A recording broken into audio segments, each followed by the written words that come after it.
どうもどうも、ずんだもんです。今日はアフリカの国、ガボン共和国について、ワクワクするニュースを5つ紹介していくのだ。実は、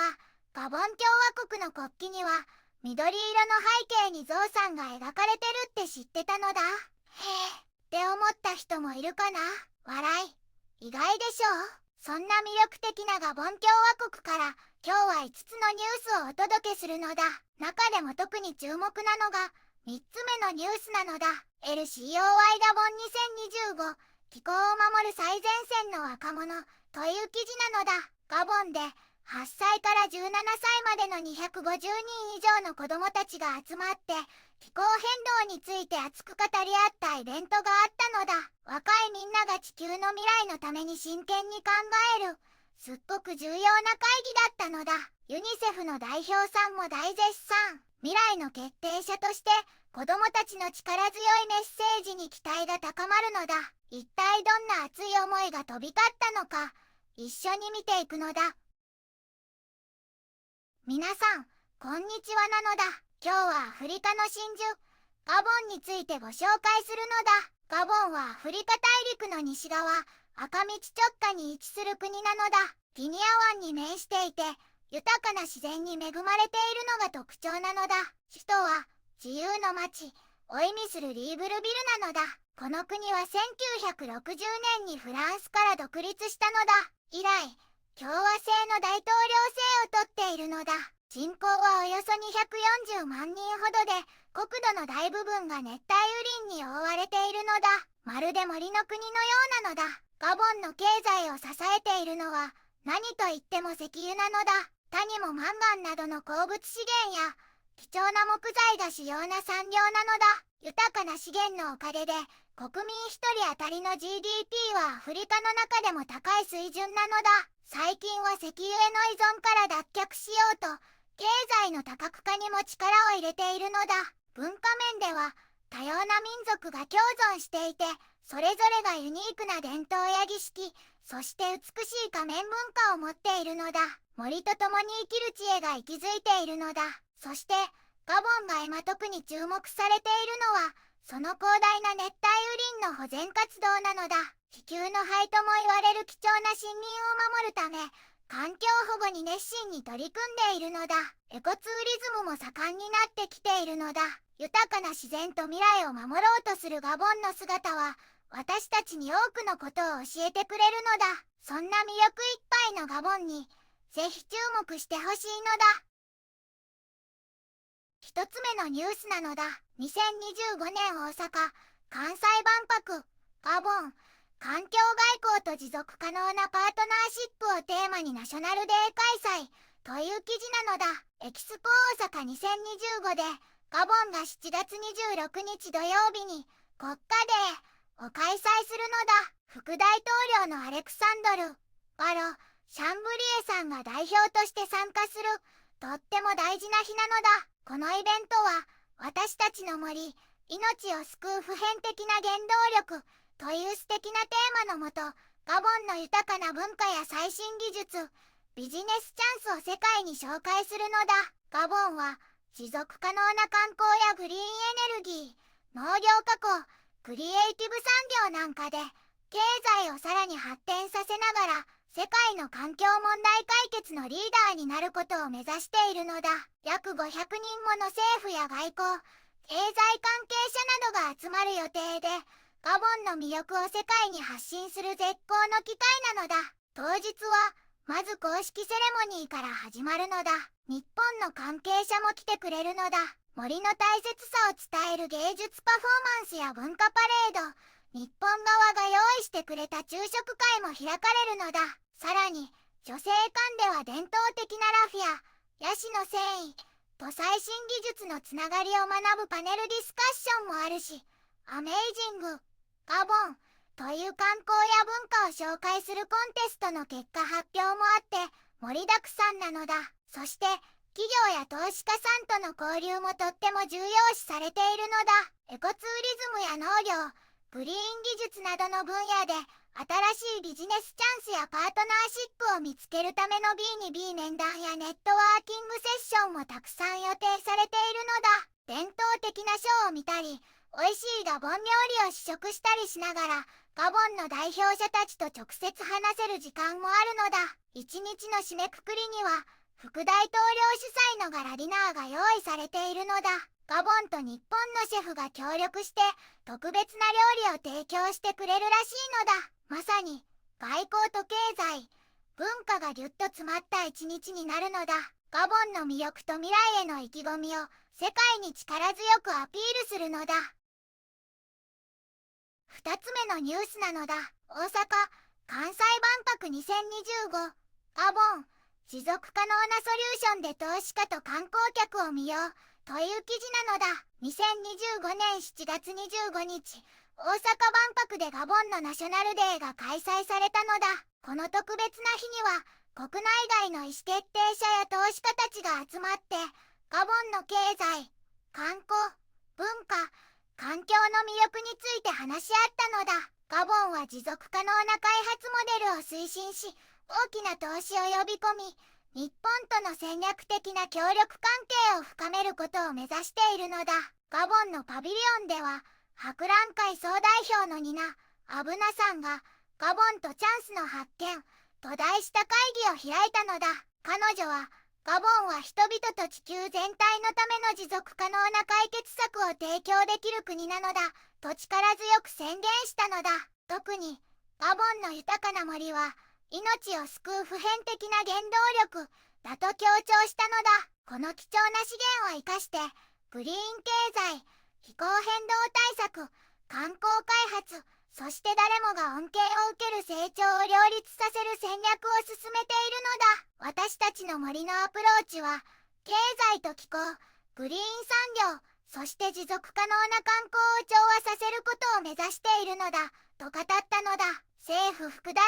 統領のアレクサンドル・バロ・シャンブリエさんも登壇し、日本企業が関心を寄せている分野について詳しく説明したのだ。具体的には、インフラ、エネルギー、工業、住宅、農業などが挙げられるのだ。彼は、ガボンという目的地を売り込むことが目的だったけど、すでに投資に意欲的な企業からの約束を取り付けられたのだ、と自信を見せたのだ。ガボンは、原材料を国内で加工したり、地元産の木材で社会住宅を作ったり、自給自足と輸出のための農業を活性化させたり、太陽光や水力などの再生可能エネルギー開発にも力を入れているのだ。さらに、ガボンは政治的に安定しているのだ。計画通りに改革が進んでいて、国の統治もかなり改善されたのだ、と強調したのだ。優遇措置や経済特区、そしてどんどん腕を上げる労働者のおかげで、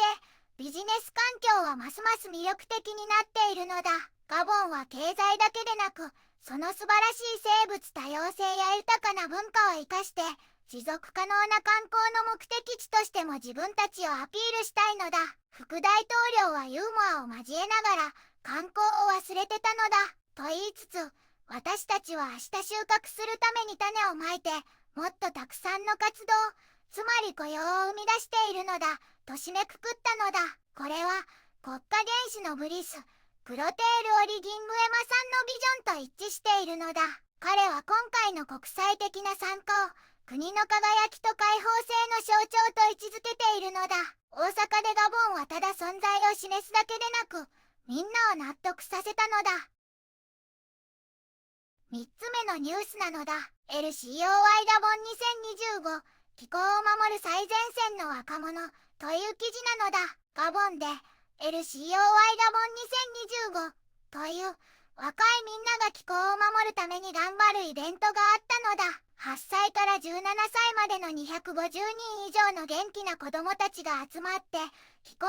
変動について話し合ったのだ。これは国際会議の COP みたいにみんなで地球の未来について真剣に考えるシミュレーションだったのだ。若いみんなの声が遠くまで届くようにする大事な会だったのだ。ユニセフの代表さんも若いみんなは本当に雄弁で私たちも感動して刺激を受けたのだ。みんなは未来の決定者で行動する人たちなのだってすっごく褒めてたのだ。LCOY は世界中で150カ国以上で開催されてるのだ。ガボンでのこの会では、気候変動の大変なことをよく知って、自分の意見をしっかり言えるようになる練習をしたのだ。そして、子供たちや、特に弱い立場にいるみんなの声が、未来を形作る話し合いの中で、ちゃんと聞かれるようにするのが目的だったのだ。参加したマリーちゃんは、私たち若い子は気候変動の最初の被害者なのだ。だから、私たち若い子の声を届けたいし、大人たちを助けて、地球を守りたいのだ。って力強く話してたのだ。この会議を企画した委員長さんも、若いみんなが気候のことにすごく詳しいって分かったのだ。これはとっても意味のある会議だったのだ。で、とっても満足してたのだ。ガボンは気候変動問題でリーダーシップを発揮したいから、若いみんなが参加してくれることがとっても大事だと考えてるのだ。そして、若いみんなからのメッセージはとっても力強いのだ。私たちは若いけど、たくさんのアイデアと夢と声を持ってるのだ。気候は私たちの未来だから、どうか私たちの声を聞いてほしいのだ。って、みんなで訴えてるのだ。4つ目のニュースなのだ。LCOY2025 ガボンの若者気候変動対策で存在感を示したいという記事なのだ。ガボンの若者たちが気候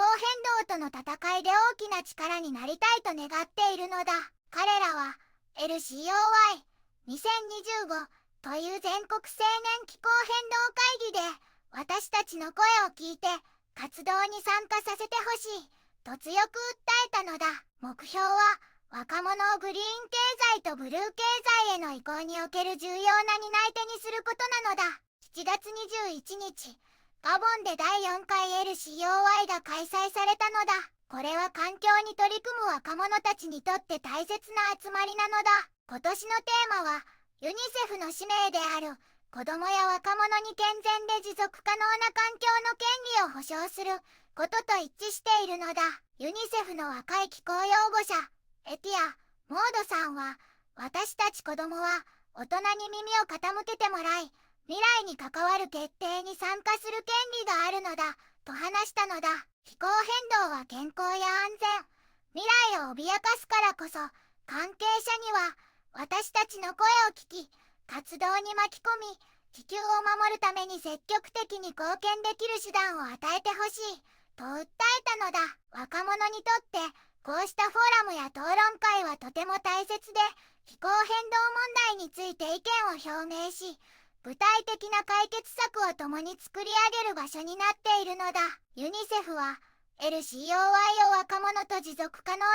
未来を築くための戦略的な手段だと見ているのだ。ユニセフ、ガボンの代表、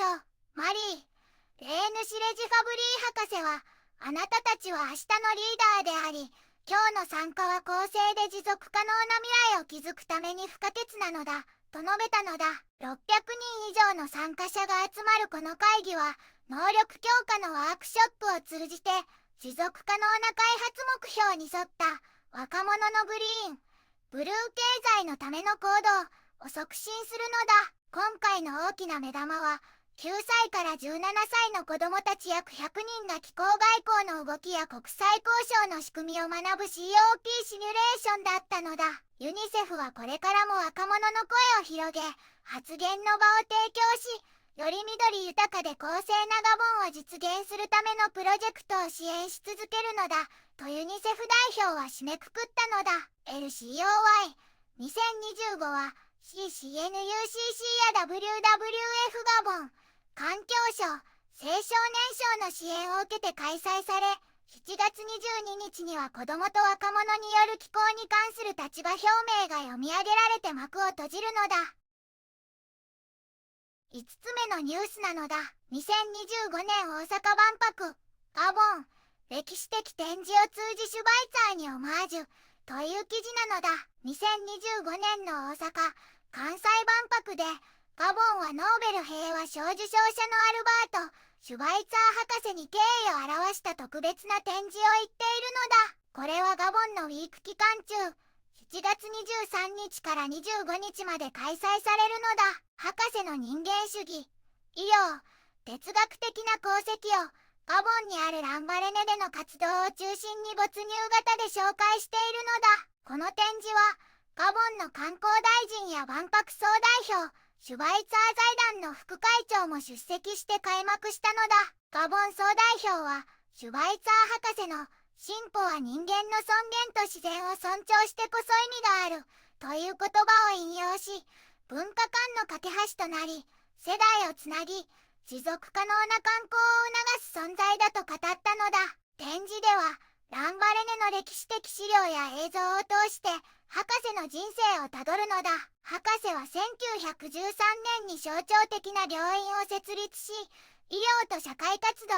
普遍的な倫理を融合させたのだ。さらにこの展示ではシュバイツァー博士と日本の意外なつながりも紹介されているのだ。博士の平和と核軍縮への呼びかけは広島と長崎の経験を持つ日本で深く響いたのだ。高橋勲博士のような日本人医師がランバレネで協力したり、金沢大学が継続的に関わったりするなど具体的な交流もあったのだ。この展示は万博のテーマである未来社会をデザインする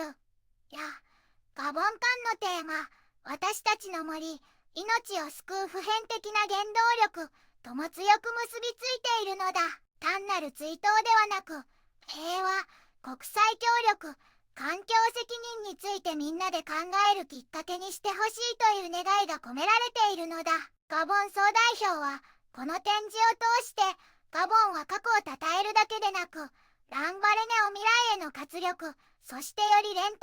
感のある世界のためのアイデアや約束を生み出す生きた場所として再発見してほしいと願っているのだと締めくくったのだ。展示ガイドツアーの他にもガボンのエコツーリズムにおける女性の役割やシュバイツァー博士の遺産についてガボンと日本の研究者が議論するパネルディスカッションも開催されるのだ。ガボンは記憶と革新を両立させ持続可能な開発において積極的な役割を果たしたいと考えているのだ。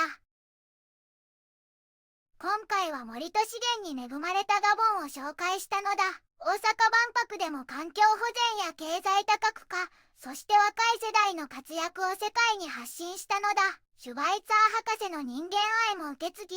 地球の未来と持続可能な発展を目指すガボンはまさにアフリカの真珠なのだ。これからもガボンの素晴らしい取り組みに注目していくのだ。